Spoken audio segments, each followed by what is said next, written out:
Hi guys, this is Sir Yurik together with Smooth. And we're in the middle of nowhere. Let's see. Diba? Ang ganda ng view. Our topic for today is about being soft. Kasi guys, dito sa community, madalas maraming mga tao, yeah, they learn the stuff, they learn the game, they learn the techniques. But at the end of the day, they get easily offended. Madali pa rin silang mainis sa mga sets, sa mga friends nila, sa mga nag-flip sa kanila. Yeah. Crying bitch. So, today, pag-uusapan natin about being soft and why it affects your game. Okay? So, dude, question ko lang, bakit maraming mga person, for example, nag-flake yung set nila o kaya iniwan sila ng girl na love nila. Tapos, nasasaktan sila. What can you say about that? Rated K. Yeah, ganun. Hi! Hi. How you doing? Ba't ka tumatakbo? Hey, they're just being, masyado lang silang outcome independent. Outcome dependent. Ay, oo. Masyado silang tinitignan yung outcome, may gusto sila, of course, sex. Yeah. Kaya, hindi pa sila emotionally numb. And then, kulang pa sila sa practice. Right? And,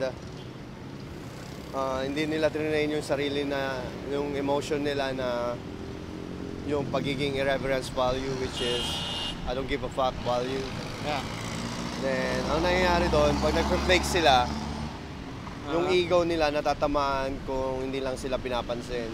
Kasama ba sa pagiging entitled yan na, for example, na-open mo na yung set, nalay mo na. Tapos hindi nagte-text sa'yo, hindi nagre-reply. I mean, bakit yung may ibang guys naiinis? O kaya, for example, nakuha mo yung number, hindi nagre-reply, tapos naiinis pa rin sila, nagagalit. Is it part of being entitled dahil sa ego nila? Hindi. They're just being pussy. They're just being pushy. Masyado lang silang soft, masyado silang... Alam mo yun, masyado lang silang soft, masyado silang... Attach outcome. Attach outcome. Aha. Then, baka may di... Okay ko nga. Abulin natin.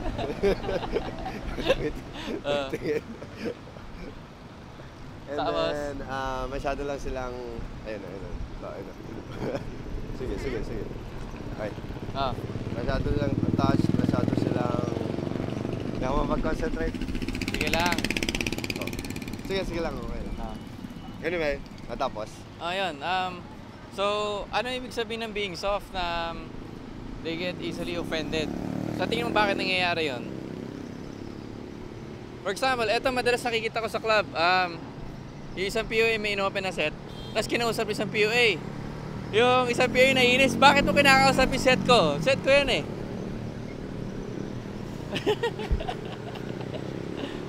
Kasi chode sila. Aha. Oo. Ngayon... what if ikaw, nasa club ka, meron kang set, tapos inopen na isang POA. Tapos naagaw sa akin. Naagaw sa'yo? Kung naagaw sa akin, that means my game sucks. You know? Yeah. Yun to. Joseph Lim! Anyway, my game sucks. Ang ibig sabihin nun, I need more practice. Ang ibig sabihin nun, yung pick-up artist na yon or the guy who took my set, is better than me. Okay. And hindi ko kasalanan yon kung he's better than me. So, I mean, hindi kasalanan ng set ko kung yung set ko is nagpunta sa kanya. Sumama sa kanya or yung gets mo? Yeah.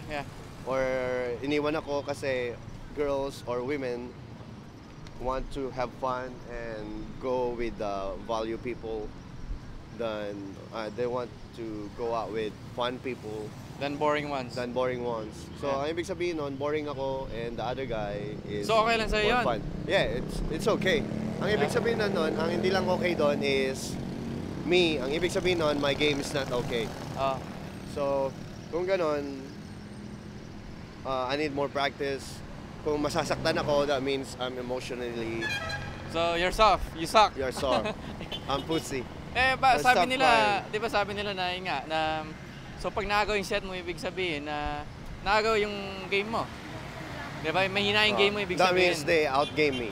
Okay, so okay lang sa'yo yun? Yeah. Eh bakit yung mga newbies is, for example, marami akong nakikita na pag nasa field sila, tapos mayroon siyang kausap na girl, tapos kinausap ng friend nila, sinasabi nila, dude, set ko yan, huwag mong kausapin.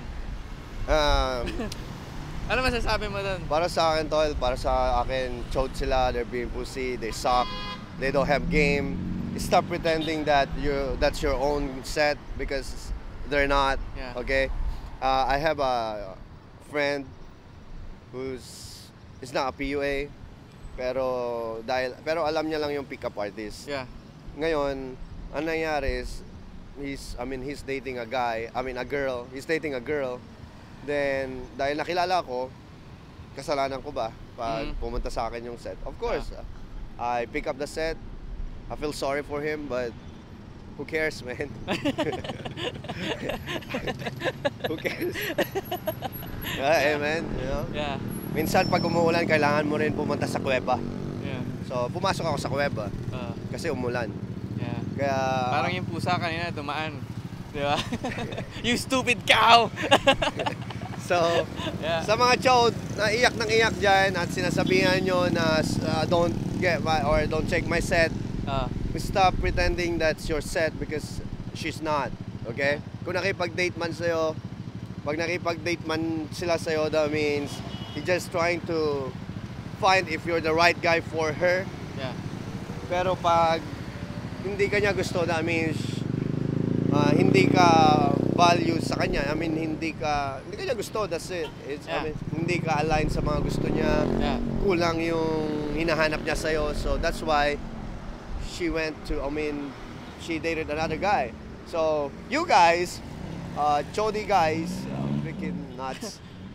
Dude, meron din ako minsan naririnig na, for example, meron ng isang PUA, merong set, na-open niya lang, tapos na-introduce sa mga PUA. Tapos sinasabi sa mga ibang PUA, oh dude, ako nag-open dyan huwag yung game yan. Pero wala naman talaga nangyayari. Di ba? Yeah. Kasi sa mga pick-up, lalo sa community. Sa community kasi ng pick-up artists sa atin, nagsimula tayo sa mga rules na pag who opens the set, owns the set. Diba? Yung mga ganon. Mga ganon. Pero kung tutukusin, wala namang rules talaga ang pick-up eh. So sa mga kaibigan ko, sa akin lang, pag na-open sila at tinagaw ko, hindi ko nakasalanan yun. Ang ibig sabihin, may game ako. Di ba? So what if isang PUA inagaw yung set mo? Pero hindi niya naman inagaw, nagustuhan lang talaga yung game niya. Okay lang, pero ang tanong, kumagaw nila yung set ko. Right? Okay. Right, so pwede nyo agawin yung set ko, pero alam ko hindi nyo kayang agawin kasi they love me. Yeah. I'm gonna marry them someday. I'm gonna marry her someday. Okay. Then, we love you all. I love you. What's up, babe? I love you, you know me. Okay.